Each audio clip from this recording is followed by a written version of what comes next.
Welcome back to the show, everybody. We got a great one for you this morning. So we had the pre-trial hearing yesterday for Ripple and the SEC. Couple sticky points that we want to grab out of that for takeaways. And by the way, we're going to have to talk about this market.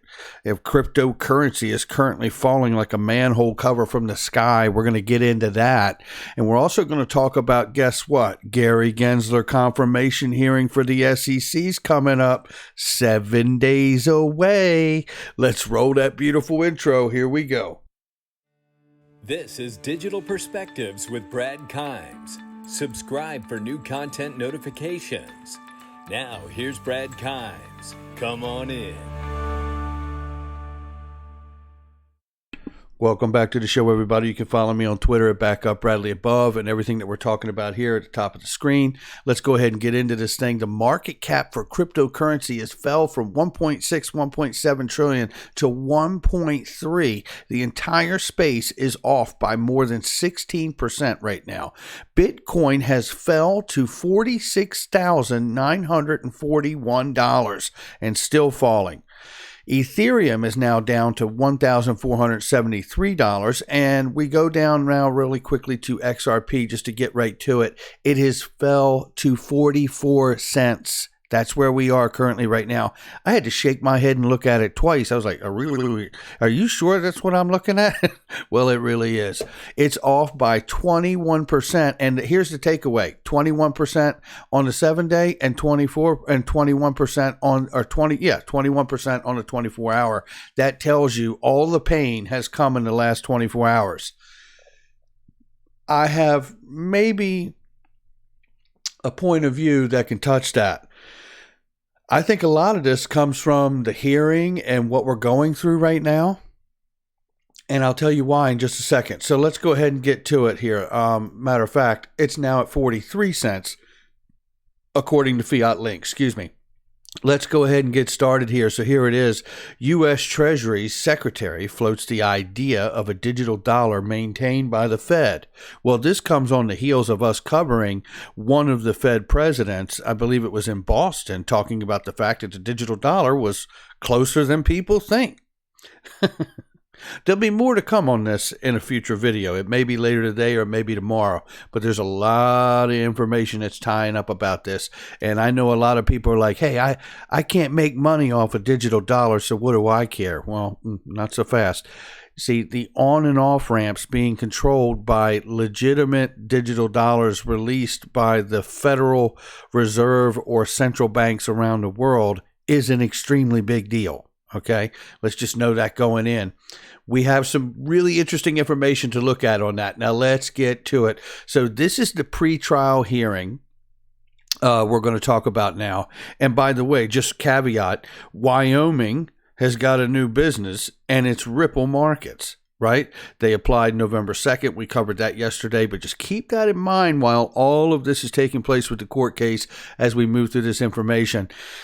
There was a time when they said that they were going to move out of the country, and oddly enough, we'll get into that little timeline in another video as well. So let's get right to it. So yesterday we did have the pretrial hearing. It was quite interesting what it gleaned. One of the things that it did glean, and I want to talk about this, is, before we get to that, I want to talk about the fact that they did mention in there they were going to file for a motion to dismiss against Brad and Chris, and to be able to get that personal part of the lawsuit out. So it's really just about Ripple.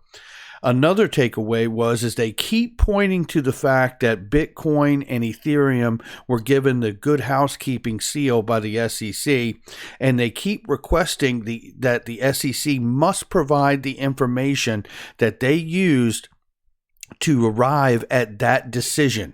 And I think that's a really smart move by Ripple, because they know ultimately, as most of you that have been in this space for a long time, that they're going to have an awful hard time proving that Bitcoin and Ethereum should have gotten that good housekeeping seal. So that's a tough, sticky point right there.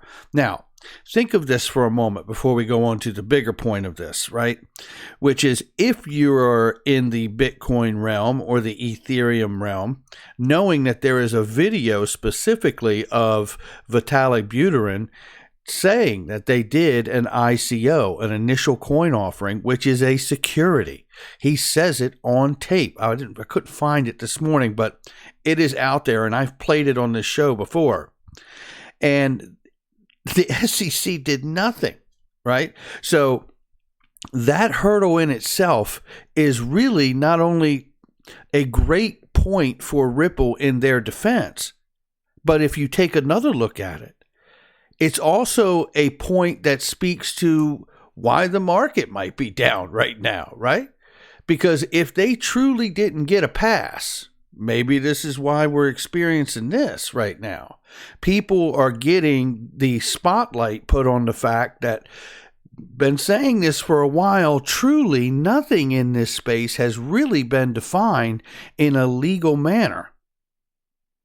And I think the markets may, and I don't know, but it looks like the markets may be reacting to that understanding today. And that leaves another question much larger than the Ripple case. What will we see for the crypto space? We need a unified framework in order to really have a legitimate marketplace that's really truly understood and not crafted through enforcement, but it's crafted through delivering a unified framework that everyone can adhere to. And then if you don't, then regulators can use enforcement to take action. All right, so let's keep on. That may be a big point that is not going away, okay? Just keep that in mind, that Bitcoin and Ethereum, I don't believe are on as much a high ground as most people believe that they really are. So we'll keep a point to watch on that. Now, coming back to the case itself, here's the big one.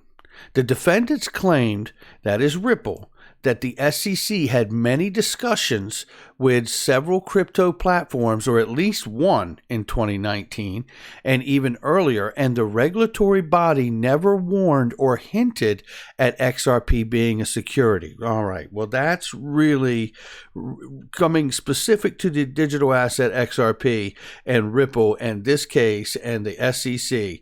This just goes to show why ever since the lawsuit, I've been up and up my show and talking about the fact that XRP is at whatever price or whatever ranking now at the courtesy of the dereliction of duty by the SEC. And I've said it, it can only be one of two things. You are either in dereliction of duty by not doing your job that you should have done to prevent this mess from being where it is right now, or there's collusion on the other end. Now, I don't know what the actual answer is. I'll let the SEC speak to that, but neither one are acceptable. And I think the court understands that clearly. But let's let Jeremy Hogan tell you exactly the layout from a lawyer's point of view right here. And thank you to Jeremy Hogan. And apparently, what Ripple found out was that as recently as 2019, the SEC was approached by a large crypto exchange, or maybe exchanges, and asked, hey SEC, can we sell XRP? Is it a security? So we can't sell it. Please let us know. And the SEC did not tell them, no, it is a security, you cannot sell it. Listen to that one more time. An unnamed exchange went to the SEC and said, we are allowing trading of XRP right now on our platform. Is that okay? And the securities regulatory body of the United States did not tell them no. And then a year later, they sued Ripple saying that XRP is a security. Wow. Now that... Yeah, that is a wow. That's a very big wow. And that's college term wow. Legal definition, by the way. It is a very big deal, right? Because it really points to the fact, and by the way, in the pretrial hearing, you could hear how big of a deal it was by the reaction of the SEC lawyers, because I think that you could feel it was palatable, that it put them off. Like they were, oh wow, yeah, oh wow, you're going to have to answer to that. How is it you can have one set of rules that allow this exchange or exchanges to list this asset and turn around a year later and try to sue Ripple for actually having the asset and it not being registered as a security? That dog don't hunt, right? And here's the bigger point to this.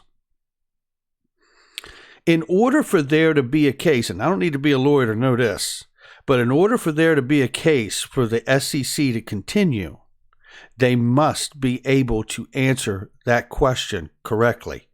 That keeps them in the clear. But here's the bigger problem. You can't. It's obvious they had, a double standard, right? Whatever they're doing over here with the exchanges, they treated Ripple completely different. How can that be? Well, I'll tell you something else too. It's also indefensible. So the reality is that, this case, I believe, doesn't go any further than that point until the SEC can clear it up. And if they can't, I think we're going to see some kind of a settlement and summary judgment, which the judge leaned into that idea too, and also leaned into the idea of going back to the magistrate to get it done. It doesn't sound like she's interested in having a full-on trial. And, hearing that point come up also makes you think, well, what's the sense in having a trial? I think we have the problem right here, and the problem lies in how the SEC has approached and dealt with Ripple the entire time. Now, with that being said, that doesn't mean that we're going to get 100% the outcome we're looking for either. So we have to really sit back and say, how is this going to be dealt with by the court? At what points will the court lay on Ripple's side of this and see their side? And then what point will the court lay on this and say, but the SEC may have been wrong about how they dealt with you, but that doesn't change the fact that you may be a unregistered security or a non-compliant security, however you choose to say it. So with that being said, we have a lot to pay attention to when it comes to that. But look at the fallout. Look at the fallout here.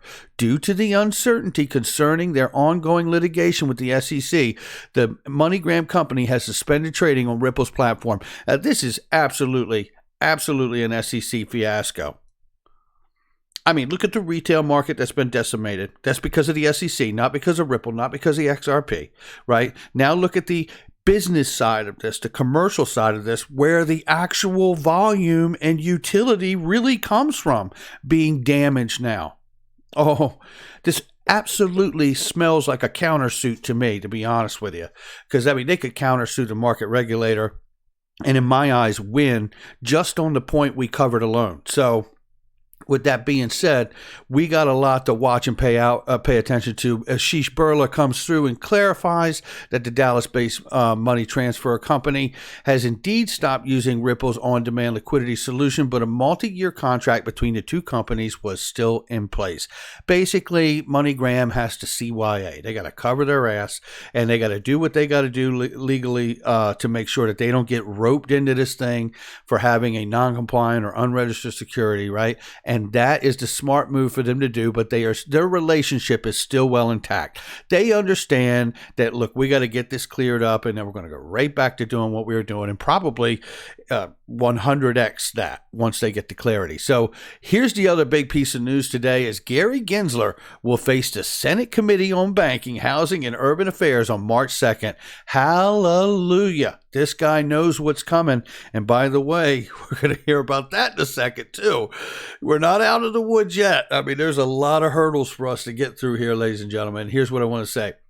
First of all, Gary Gensler, obviously huge advocate for crypto and understands it more importantly. He understands it to, the nth degree. He really is the right guy for this. However, with the confirmation hearing being on March 2nd, which is 7 days away, the U.S. Senate has set a date for the confirmation hearing of Gary Gensler, President Joe Biden's nominee to be the next chair of the Securities Exchange Commission. I would remind you all that right now, the left has all three branches, I believe, the House, Senate, and the executive branch. I don't see this being an issue. I know they confirmed Janet Yellen in, a day?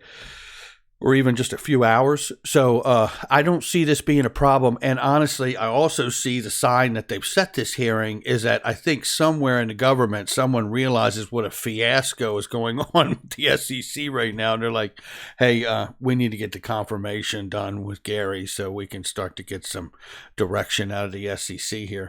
It's a bit of a crap show, right? So we're going to keep an eye on that. I do think he would go through. I don't see any reason why he wouldn't. We will see what goes on with that, but it's exciting. However, remember this. This is who we're cheering to get in here. And remember how he feels about XRP. Xcurrent is the thing that they're using most right now, and that's just an alternative for Swift that doesn't even use their coin. So Hugo has asked about the token XRP and whether I think it's a non-compliant security. I've spoken publicly. Yes, I do think it's a non-compliant security. But this will not be resolved just by the Securities and Exchange Commission. It will be resolved by some courts, whether it's appellate courts or the Supreme Court. So what I believe is just that. It's a belief. But what Well, it is just a belief, but now Gary Gensler and his beliefs are getting ready to be the head of the SEC. So this gets a little deeper than just, what I believe, right? I mean, he's about to take the seat. So obviously right now the matter is in the court's hands. But you have to wonder what the impact of bringing Gary in will do to XRP going forward, even after we get a court decision, because we don't know what that decision will be. I mean, they could certainly side in some issues with Ripple, and they could certainly side with the SEC in some issues as well. So it doesn't clear us from not getting a security designation. However, whatever they call it, and I believe XRP to be a currency, in my own personal opinion. But we have talked about possibilities and scenarios how the asset could work with a security type designation if it was like introduced as an electronic bond style issuance because it has utility, right? Like a bearer bond style. Or we could also see it as a convertible virtual currency, which does not have it exactly comparable to a legal tender status fiat currencies of the world, so it doesn't compete or challenge the existence of existing fiat government-backed currencies of the world. These are all very real issues that the sovereignty of the world's currencies in the individual countries are not challenged. There's not governments around the world are not really hip to that idea. I get you to look back at Libra when it first came out.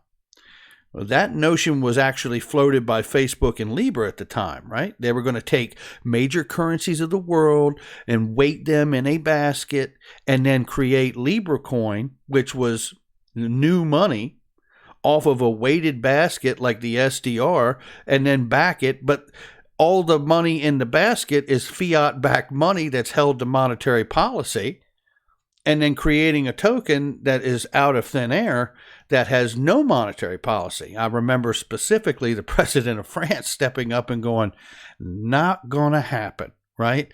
So in this instance, you could see the collateralization of the XRP ledger with many different types of assets, albeit fiat or tokenized oil, gold, and all these other things, as we all know and understand. You have to ask yourself, are we going to get a non-compliant designation? And if we do, what do we end up being? And I think the bigger thing is that it won't hurt or harm the full-scale intended use of XRP. But it just may change how we're able to buy, sell, hold, and trade it. That's what we're really waiting to see, I believe. That's going to do it for me. Make sure you hit the like and subscribe, leave a comment below. Make sure you share with somebody you know and hit that notification bell so you don't miss a thing. And by the way, I Trust Capital. It's the best crypto gold IRAs on the planet, bar none. Got a link in the description. And I also believe PureVPN's running a 99-cent 7-day trial period right now for PureVPN. It's one of the many different layers of protection I use for my anonymity protection online. Make sure you check that out as well, and all the other products that I have. They are trusted, vetted links. I'll catch all of you on the next one.